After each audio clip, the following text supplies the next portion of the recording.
David Ricardo em A Superioridade do Capitalismo. Sim, o capitalismo é a forma mais ética e mais eficaz de enriquecer a população. Este é o Visão Libertária, sua fonte de informações descentralizadas e distribuídas. Nascido em 1772, David Ricardo foi um empresário, parlamentar e economista britânico. Ele figura entre os grandes pensadores da escola econômica clássica, ao lado de Adam Smith e John Stuart Mill. As principais investigações de seu trabalho dizem respeito a como, dentro da teoria do valor-trabalho, os rendimentos são divididos entre os fatores produtivos e como o comércio internacional afetava positiva ou negativamente seus participantes. Abrindo aqui um breve parêntese, a teoria do valor-trabalho foi amplamente discutida e retratada pelos marginalistas austríacos, inclusive sendo bastante mencionada por Ludwig von Mises em várias de suas obras. Voltando ao assunto principal.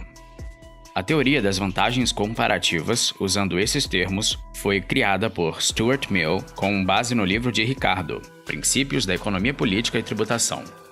Ela defende que duas nações, regiões ou indivíduos se beneficiam mutuamente do comércio livre, mesmo que uma das partes seja absolutamente menos produtiva em qualquer atividade.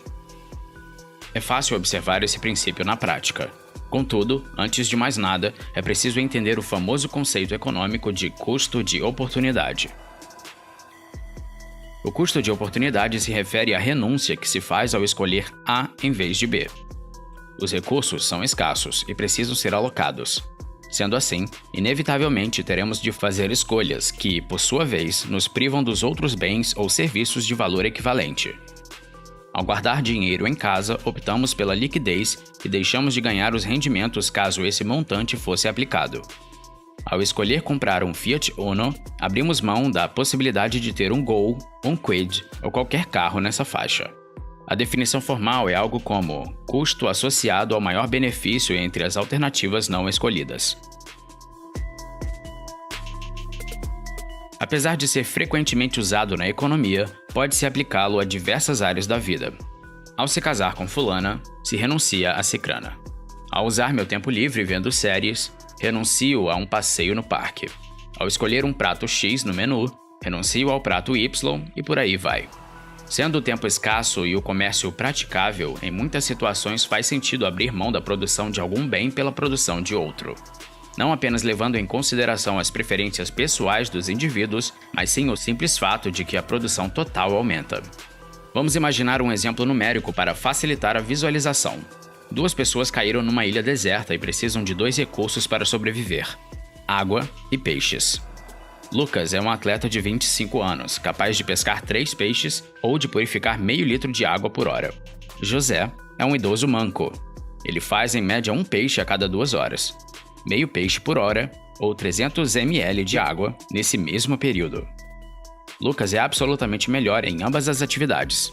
Trabalhando duramente por 8 horas diárias e dividindo o tempo entre ambas as atividades, nosso atleta tem 12 peixes e 2 litros de água, enquanto nosso idoso tem apenas 2 peixes e 1,2 litros da mesma. A produção total dessa economia é de 14 peixes e 3,3 litros de água. Suponha agora que ambos decidam comercializar um com o outro e estejam buscando uma forma mais eficiente de usar seu tempo. O atleta passará 6 horas pescando e 2 purificando água, enquanto o idoso apenas purificará a água. Nesse arranjo, o atleta tem 18 peixes e 1 litro de água, e o idoso tem 2,4 litros de água.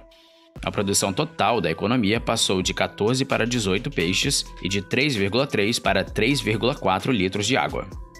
Eles decidem trocar 4 peixes por 1 litro de água, fazendo com que ambas as partes melhorem depois da realização do comércio.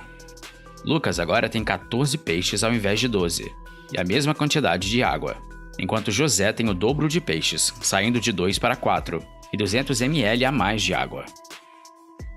Claro que essa é uma forma muito simplificada de analisarmos os ganhos de comércio, mas é um pontapé inicial para entendermos a teoria de Ricardo e suas aplicações práticas.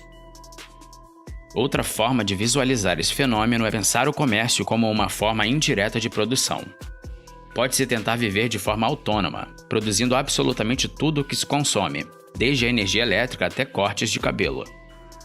Se você optar por esse caminho, para a surpresa de nenhuma pessoa, sua vida acabará sendo miserável devido à ineficiência na grande maioria das tarefas. Mais inteligente seria se especializar naquilo que você faz bem, tanto em relação a si mesmo como em relação aos outros, para então trocar pelos bens e serviços dos outros. Graças ao comércio, a produção indireta é quase sempre menos custosa do que a produção direta. Existem diversas constatações empíricas que validam o modelo ricardiano. De fato, os países exportam via de regra os produtos nos quais têm vantagens comparativas e não vantagens absolutas. O surgimento da China como potência exportadora em alguns setores manufatureiros e de Bangladesh na indústria têxtil podem ser explicados dessa maneira. O trabalhador americano é muito mais produtivo do que o trabalhador chinês, mas isso não significa que vale a pena usar os recursos escassos para produzir roupas nos Estados Unidos, já que eles têm um retorno bem maior com seus filmes hollywoodianos ou na produção de aeronaves. Podemos concluir através do modelo ricardiano que o protecionismo, seja para setores dentro de uma economia, seja entre países, só contribui para a diminuição da produtividade total e dos ganhos de comércio. Talvez alguém ache razoável que o governo beneficie certo grupo da sociedade, os entregadores de aplicativos, por exemplo, alegando vulnerabilidade ou qualquer coisa desse gênero. Supondo que essa proteção dê certo e aumente a qualidade de vida desse grupo, tal medida ainda assim não seria desejável, pois o benefício desse grupo particular aumentaria o custo de vida de toda a sociedade, e isso seria desproporcionalmente sentido pelos outros grupos vulneráveis. Voltando ao exemplo da ilha, alguém pode achar um absurdo que o idoso coma somente 4 peixes enquanto o atleta come 14, e diga algo como: é um dever moral desse sujeito dividir igualmente os recursos para com os outros, especialmente se ele tem capacidade para tal. Mas a questão não é, e nunca foi essa. Sozinho na ilha, o idoso viveria na miséria. A vinda do atleta unicamente agregou à sua existência pelo intermédio do comércio. Talvez não tanto como gostariam os ideólogos coletivistas em suas poltronas confortáveis, mas não são eles que aumentam a qualidade de vida de ninguém. Na vida real, nos deparamos com esse mesmo falso paradigma. Muitos defendem que é um absurdo existirem pessoas super ricas explorando a programação barata dos indianos ou a confecção de roupas em Bangladesh. Mas essas pessoas ficariam melhor sem a oportunidade de fornecerem seus serviços? Se em nome da humanidade, da moralidade ou da igualdade aumentarmos as barreiras para a produção nesses países, criando direitos trabalhistas, por exemplo, os incentivos para produzir nessas regiões vão diminuir, e sua produtividade proporcional cairá, deixando todos em situação ainda pior do que se nada fosse feito. Ninguém em sã consciência deseja a miséria de qualquer grupo humano, mas regular o mercado não é, nunca foi e nunca será a solução. O aumento da produtividade e o comércio livre são as únicas maneiras conhecidas de melhorar a vida de todos, mesmo que isso crie milionários no processo, algo que só é problema para quem tem inveja correndo nas veias. O pai da escola clássica, Adam Smith, declara em Investigação sobre a Natureza e as Causas da Riqueza das Nações o seguinte, abre aspas, nenhuma sociedade pode ser realmente próspera e feliz se grande parte de seus membros for pobre e miserável. Fecha aspas. Obrigado por sua audiência. Este artigo foi sugerido e escrito por Luluxo Convertido, revisado por Paulo Almeida, narrado e produzido por J. Fernandes. Se você gostou deste vídeo, clique no ícone de curtir abaixo e compartilhe o vídeo em sua rede social. Se você deseja ser notificado de outros vídeos, inscreva-se no canal e clique no ícone de campainha. Apoie iniciativas libertárias.